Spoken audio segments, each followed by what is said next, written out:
Hello everybody, in today's video I'm going to show you how to access Pi browser. Pi network is an innovative cryptocurrency project created to make digital currency accessible to every user.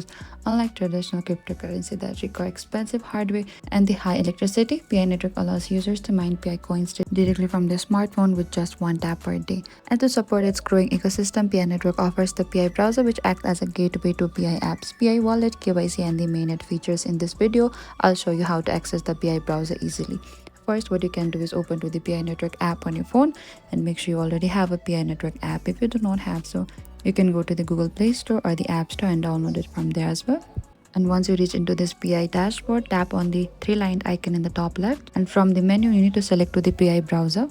And the browser will open automatically. And inside the Pi browser, you can manage a Pi wallet, complete KYC verification, explore Pi powered apps, and access mainnet related tools. And that's it. That's how you can access to the Pi browser in Pi network.